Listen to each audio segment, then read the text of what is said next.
Well, this is something else, I'll tell you that.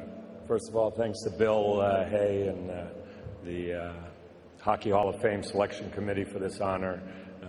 Thanks to Kelly Massey for putting us all in ease of mind and having a great weekend for our family and friends. Quick thank you, congratulations, Dave Molinari, Elmer Ferguson Award winner, and John Davison Foster Hewitt Award winner. JD, he was in New York my whole career. I couldn't appreciate his advice, his encouragement, and his friendship over that time. JD, thanks. Well-deserved award to you. Brett, Luke, and Steve, unbelievable careers, great players. It's been fun going through this with you guys. So Lou Lamoriello, great success in New Jersey, Team USA. And obviously your impact on college hockey in the U.S. So it's an honor for me to be inducted or be included with the four of you. My first memories of being on the ice was when I was 5 years old in Cheshire, Connecticut, growing up, learning to skate and play hockey on our town rink. And learn to skate, hockey, squirts, peewees. The dream of an NHL player wasn't even there. It was too far-fetched to even be imagined. I played hockey because it was fun. My friends played hockey because it was fun. And you look back now and at all the time that your youth coaches put in, volunteered. You know, I want to thank them for their time and dedication. But the biggest thing for me was the way they kept the game fun. And I certainly urge all youth coaches out there today to try and do the same. It's what drew me to the game, was the enjoyment of it. Of course, that getting to practices and games fell to my parents. And myself, my brother Eric, my sister Beth, couldn't have been more fortunate to have a mom and dad that encouraged us to play sports, always put us first, whether it was hockey, baseball, football, gymnastics, horse shows. You look to the sidelines, you look to the bench, one of them was there. And Mom and Dad, I love you. I appreciate your sacrifices and allowing us to grow up in a loving and supportive environment. I'm in that same role, that lucky role now as a parent, and my lovely wife, Mary Beth, we're trying to provide that same foundation for our three kids, Jack, Riley, and Sean. And I love you guys, and it's been a fun weekend to be able to share this with you guys. You know, I grew up playing hockey because it was fun. In high school, my rink closed down in my town. I left home, try and find better competition, kind of continue my academics. I went to Avon Old Farms School for 2 years before going to play college at Boston College.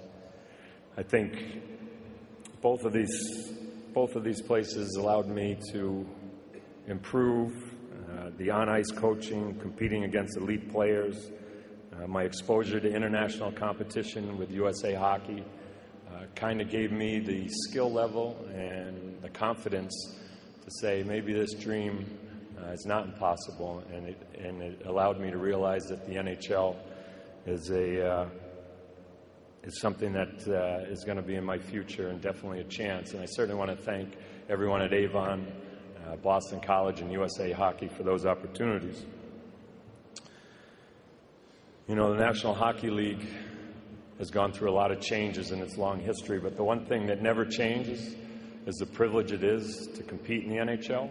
And I was lucky enough to play for 3 of the original 6 teams, and my time in both Toronto and Boston was short, but wearing the maple leaf and the spoked bee on my jersey, like so many great players had before me, I felt a lot of pride in that, and just being a small part of their long history was very special to me. And I'd certainly like to thank the fans, both the Leafs and Bruins, as well as everyone within each organization for treating my family and I with respect and with kindness.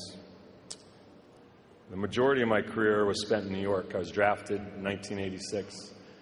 Craig Patrick drafted me as an 18-year-old. You have no idea what your future is with that organization, with that city. I played my first game a few days before my 19th birthday, before my 20th birthday, and my last a day before my 36th.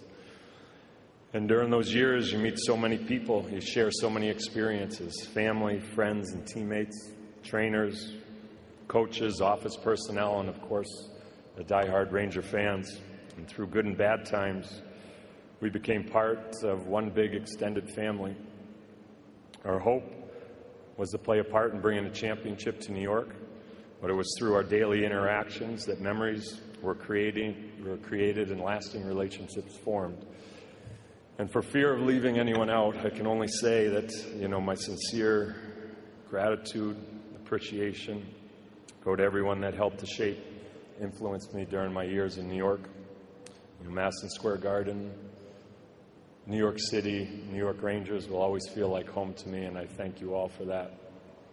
There's a few people here from those teams, a few players that I played with I just want to acknowledge quickly. Jeff Bukaboom, my partner and bodyguard for a lot of those years. Adam Graves, great man, player I played the most games with in my career, foundation of most of our teams. Mike Richter, our big game goalie, erased a lot of my mistakes with a big save.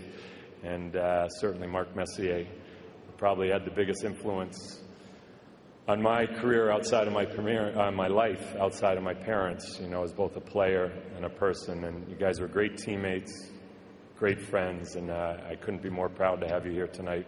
Thank you, guys. Standing up here, it's, like Brett said, very humbling, and thinking of being included with all this history and all these great players that get recognized and individuals is overwhelming. But when I tell my friends, I say, well, look, you look at the Hockey Hall of Fame as one big team and everybody in one big locker room. Even if I never get on the ice for one shift, it's still the best team in the world to be on, and I'm truly honored. Thank you very much.